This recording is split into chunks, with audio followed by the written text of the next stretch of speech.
우리는 왕노를 하는 천국 가기 위하여서 신앙생활 하는 거예요. 다른 한편으로는 지옥 가지 않기 위해서 신앙생활 하는 겁니다. 여러분 이 땅에서 거지로 살았다고 할지라도 지옥만은 피할 수 있는 인생이면 최고로 복된 인생인 줄로 믿습니다. 지옥만 피할 수 있다면 성공한 인생이에요.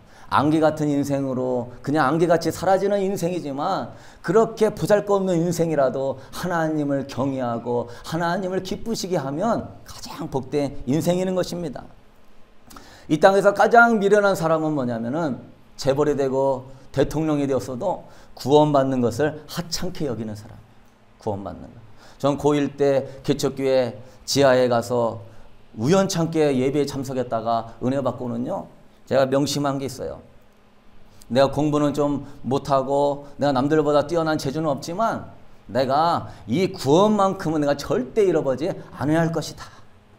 그래서 고1 때 교회를 그냥 금요 예배, 수요 예배 뭐 그냥 있는 예배는 다 참석하고요. 항상 명심한 게 있었어요. 주일은 빠지지 말자. 왜? 은혜가 떨어지면 믿음이 떨어지고 세상으로 가니까. 주일은 빠지지 말자. 두 번째, 목사님 설교 시간에 절대 졸지 말자. 잘 말씀, 왜? 이 말씀 붙잡아야 내가 구원받고 은혜 안에 서니까. 여러분 우리가 무슨 일이 있어도요. 지옥만은 가지 말아야 돼요. 우리가 해외여행을 나가도 필수 품목들을 정해놓고 여권, 또한 돈, 지도 그 점검합니다. 그것이 빠져 있으면 여행 나갈 때 고생을 엄청나게 하는 것이죠. 마찬가지예요. 여러분 천국 가는 것도요. 또 점검해보고 또 점검해보고 또 내가 빠진 것이 무엇이 있나 이렇게 확인해보고 준비하는 그런 마음이 필요해요. 아시다시피 여러분 지옥은 어마어마하게 무서운 것입니다. 한 번 들어가면 나올 수 없는 끔찍한 곳이에요. 불과 유황으로 타는 끔찍한 고통이 1년, 2년도 아니고 영원히 계속되는 거예요. 지구에 새가 한 마리 날아들어갔고 1000년에 한 번 날아들어갔고 모래 하나를 갖고 가서 1000년에 한 번씩 날아드는 그 파랑새가 어마어마한 시간이 걸려갖고 지구에 있는 모든 모래를 다 날랐어도요. 영혼의 관점에서는요. 다시 시작인 거예요. 무서운 거예요. 여러분 예를 들어보면은요. 후라이팬을 빨갛게 달아가지고요. 거기에 사람이 올라가면 펄펄펄펄 뛰는 그렇게 끔찍한 곳이에요. 주님이 그렇게 지옥에 대해서 50번 넘게 강조하신 분이 주님이에요. 왜? 지옥 가지 말라고. 우리 마가복음 9장 47절부터 한번 읽어보도록 하겠습니다.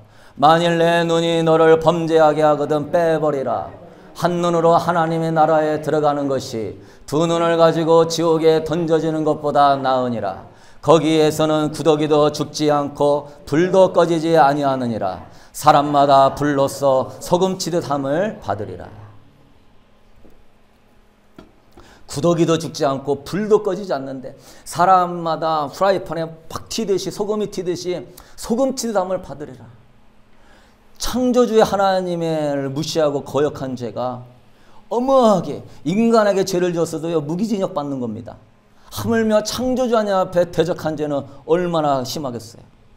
사탄을 쫓아간 죄인데. 그래서 주님은 죄를 지어 지옥에 가는 것보다 아이래 손발을 잘라버려라. 손발 없이 천국 가는 것이 더 낫다. 그래서 훌륭한 사역자들은요 항상 성도들에게 깨어있게 하며 또한 죄를 끊을 수 있도록 해주며 성령 충만함을 받게 해주면서 계속 성도들을 목양을 잘하고 영혼의 관점을 세워가지고 주께로 인도해야 되는 것입니다. 팬인가 제자인가 책을 썼던 카일 아이들만 목사님이 있어요. 그분이 이렇게 얘기합니다. 아주 유명한 책인데 나는 구원의 확신이라는 개념을 믿지만 또한 빌립보서 2장 12절에 두려움과 떨림으로 구원을 이루라는 말씀도 믿는다. 영혼을 어디서 보낼지가 달려있으니 자신을 철저히 돌아봐야 한다. 당신은 예수님의 제자인가 이 질문에 성급히 그렇다라고 답했다가 언젠가 하나님 앞에서 나는 너를 도무지 알지 못하노라. 이런 말을 들으려면 어찌 하겠는가. 그분이 이렇게 얘기해요. 또 영혼의 의사라고 불리는 베스트 작가인 도널드 휴튼이라고 하는 분이 영성훈련의 책에서 이렇게 얘기합니다. 하나님 앞에서 올바로 서 있지 않다면 다른 모든 것을 아무리 잘해도 전혀 소용이 없다. 그러니 맹목적으로 달려만 가지 말고 잠시 속도를 늦춰서 표지판을 둘러보면 어떨 것인가. 그래요, 여러분. 진정 주님 앞에서 올바로 서 있지 아니하면 부귀영화가 아무리 많고 부자와 같이 크게 창고를 짓지 않고 쌓아놓는다 할지라도 아무 소용이 없는 것입니다. 우리는요, 맹목적으로 달려가지 말고요, 잠시 속도를 늦추어서 하나님의 말씀의 표지판을 정확하게 살펴볼 수 있게 되기를 축복합니다. 이단들의 특징은요, 그것만 보게 해요. 이거 하나만. 요한계시록. 어떤 일부분이 아니라 창세기부터 요한계시록 66권에서 이야기하는 하나님의 속성이 무엇인지를 봐야 돼요. 사랑의 하나님이라고만 나옵니까? 공의의 하나님이라고 나옵니다. 하나님은 사랑이심이라도 나옵니까? 하나님은 거룩하다, 거룩하다, 거룩하다. 거룩을 3번이나 강조하는 하나님의 가장 큰 속성은 거룩함입니다.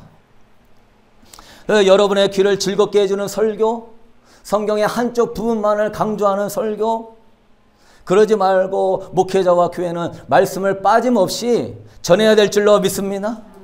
인기에 연연해서 이런 얘기하면 성도들이 떨어질까? 이런 얘기하면 성도들이 헌금을 안 낼까? 교회를 안 나올까? 그런 거 신경 쓰면 사꾼되는 거예요. 목회자는 교회를 사랑하고 하나님의 영광을 위하여서 듣든지 안 듣든지 전해야 되는 것이고, 여러분들도 듣기 힘든 말씀이 있다 할지라도 마음에 새기고 목사님한테 핀잔 주지 말고 아멘 하시기를 바랍니다. 그래야 목회자도 더 힘이 내서 성령의 민감함 안에서 성령님이 주시는 말씀을 전하지, 자꾸 성령님이 임재가 임하는데 그거를 거부하면 저도 성령이 소멸되는 거예요.